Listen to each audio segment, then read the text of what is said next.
Hi, it's Chris Watkin here, back for the 5th video out of a series of 6 with Andrew Rome, who used to be big in the game at Knight Frank.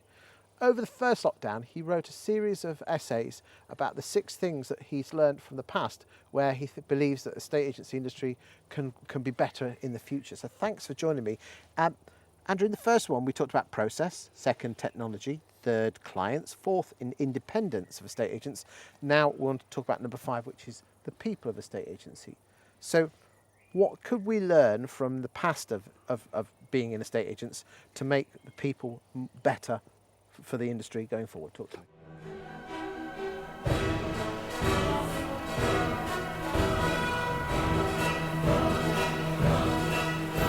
Certainly training.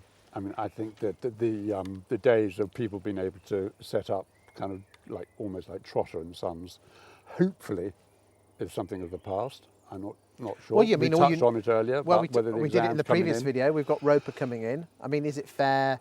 Is it fair that someone in their 50s and 60s, who's been in the business 20, 30 years, has to take an exam? I mean, we discussed that on the previous video, so let's not go back over that one. Yeah. But in terms of the people, do you think remembering process and technology and whether we get the clients we deserve or not, what could we as estate agents learn from the people that we have in our industry, because it is a people business, to get the best for themselves, but more importantly, the clients? Well, I think now that estate agents maybe, especially again coming from my background, those agents are coming from a far wider background.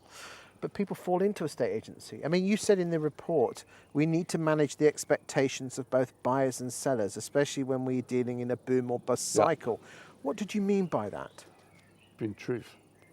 Speaking truth to power, if you like, speaking truth to your client, and managing their expectations as to what they might achieve or how quickly it might be achieved.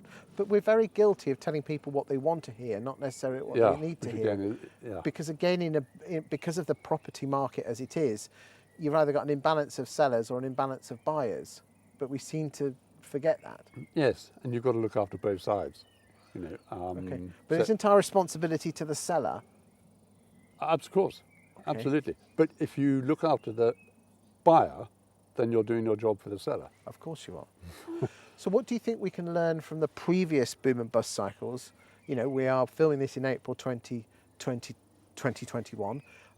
It's feeling to me very much like 1988, which I know a lot of people, some people might not have been born, but they were queuing outside estate agents then, and they're queuing outside estate agents now for listings. Yeah, I think be nervous about putting overpricing because you might be in a good market at the moment.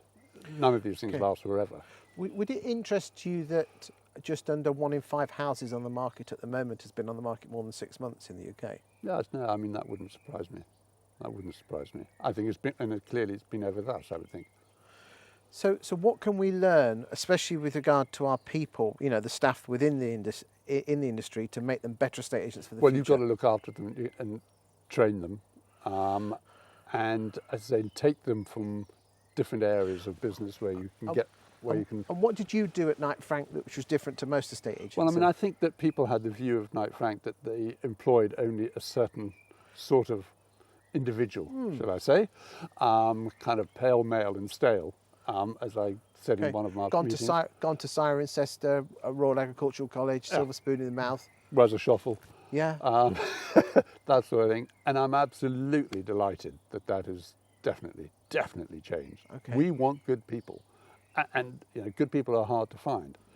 And I think I'm also delighted to say there are way more women in our business now. Why do you think that is the case? Because again, if you look in senior roles, I had Ellie Rees up here last week, and the number of senior women in senior roles on the big agencies is disgustingly low. Yeah.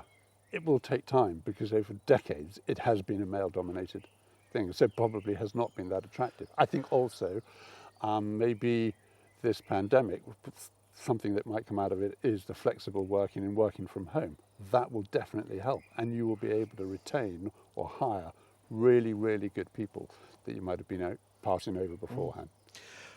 Do you think because of the 1980s we were too commission based and people are looking for different things out of their jobs? Yes. You've done training, but let's get motivating them and their leadership. I mean, of course it's money, But is it just money? It's very seldom just money. If somebody comes to you and they're unhappy and they're thinking of leaving, it's very seldom because they're getting 3% more from another firm. There's something else going on. And what would your message be to any boss who has, a lot of staff leaving particular offices? I mean, Look at the manager. is it always the manager? Nearly. Well, if they're in isolation, or look at themselves, of course. But yeah, I can think of any number of instances where there's a high turnover of staff, and invariably there's just one person remaining, and that person turns out to be the cause of all the trouble. Even if that person is a star valuer who lists everything, It's a difficult call, but if you can't keep staff, then and the effect that has on people, then I think you have to move. Thank you for your time today. We'll see you in the 6th and final video, which talks about the importance of mental health in a estate agency. Thank you for your time Not at all. today.